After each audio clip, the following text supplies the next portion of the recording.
Well, look, I think that the media knows at this point.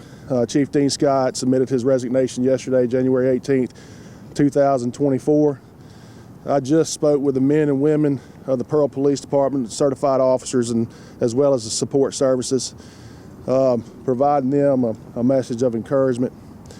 For the media, the reason I wanted to have this press conference here was for one reason to send a message to our citizens and also our businesses throughout the city that we're going to maintain discipline. The Pearl Police Department has always had a reputation of doing a good job fighting crime, and we're going to continue that.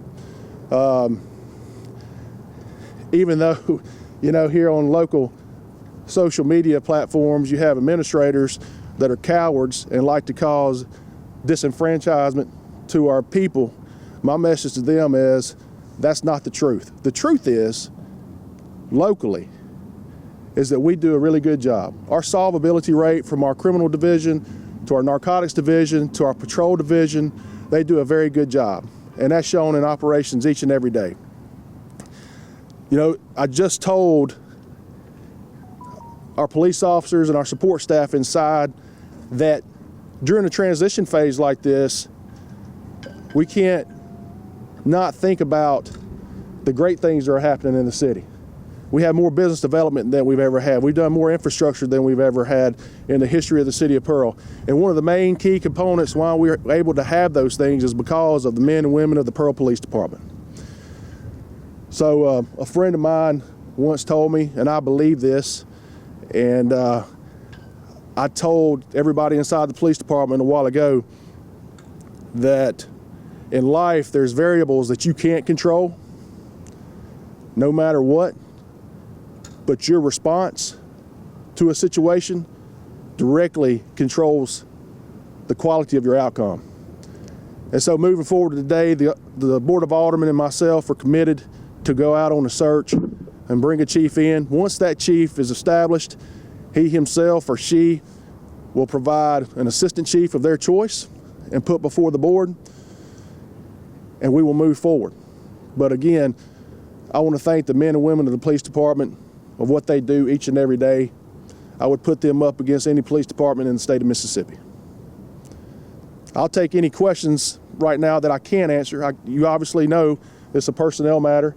I'm not going to be able to comment on that, but if there is other questions that I can comment on, I will. Mayor, I just want to ask about the nature of the resignation.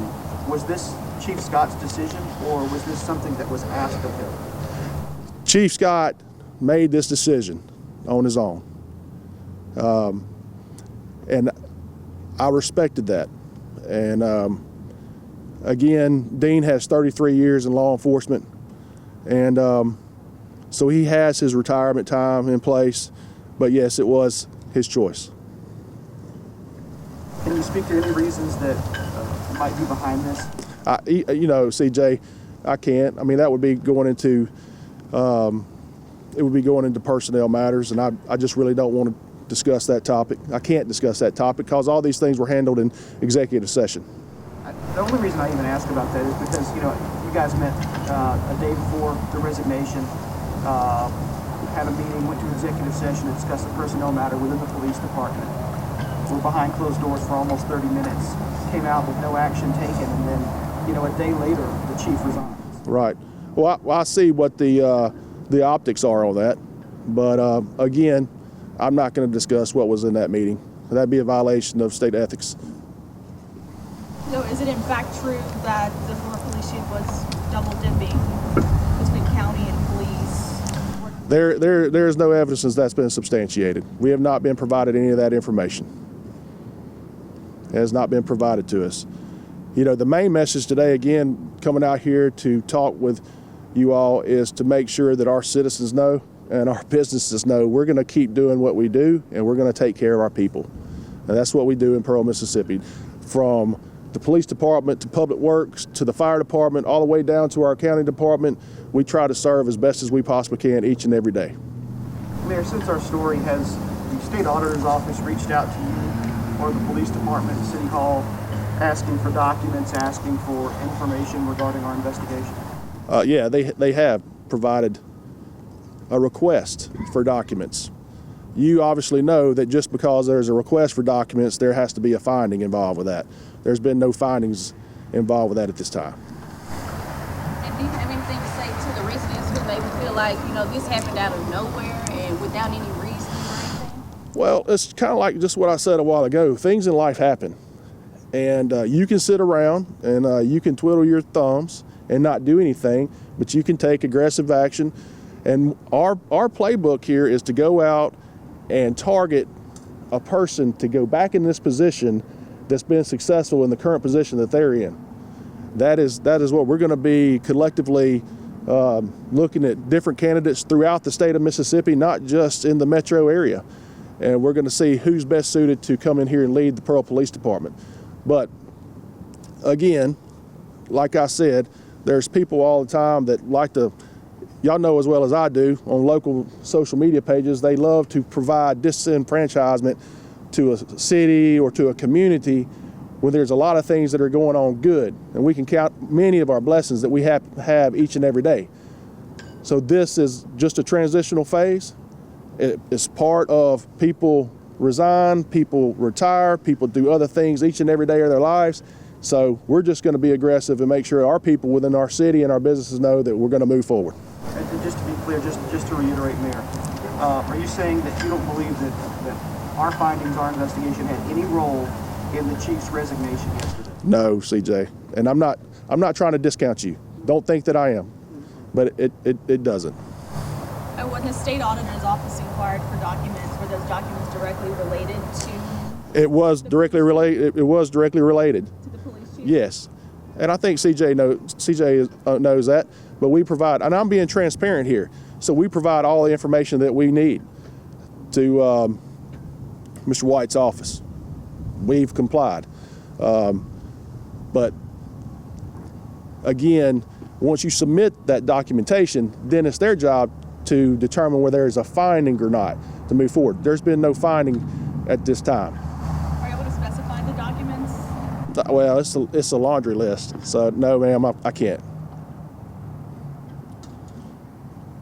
If there's not any more questions, I don't want to be rude, but I do have a 10 o'clock meeting today. Can you say whether or not Chief Nick McClendon might be on a short list for chief? I can't say. Because here's the thing. One thing that the discussion for myself and the aldermen, they want to be intricately involved as all 7 aldermen, and I don't want to speak for them, but I can't advise on that right now. I mean, we're talking about a day right now. I'm not saying that we're not gonna be lackadaisical about it, but I can't advise on that name currently. I guess I should ask who would serve in his stead, because right now the city's without a chief and assistant chief, right? Well, CJ, I got 16 years of law enforcement. I can do both. When you have your largest department, a lot of times you spend a lot of your time in that department so much anyway. But I spent my years as a patrol officer here, as a detective at the Pearl Police Department, then went on at the state level as an AG investigator. So I know my way around law enforcement, and I think that I can make the right decisions for these men and women, help them, and counsel them as we move forward. So are you saying you're like the interim right now? Well, the board actually has to appoint the interim, right? But I'm the mayor and I'm over operations for the city. And if we decide to go forward with an interim, if we think that this search goes for a lengthy period of time, we'll do so. But a lot of those people that are in that room in there, I've worked along beside them throughout the years and worked cases with them. And I'm confident that I have the ability to help guide them as we move forward. Look, again, I appreciate your time. I got to go. Thank y'all. Y'all have a good day. Y'all take care.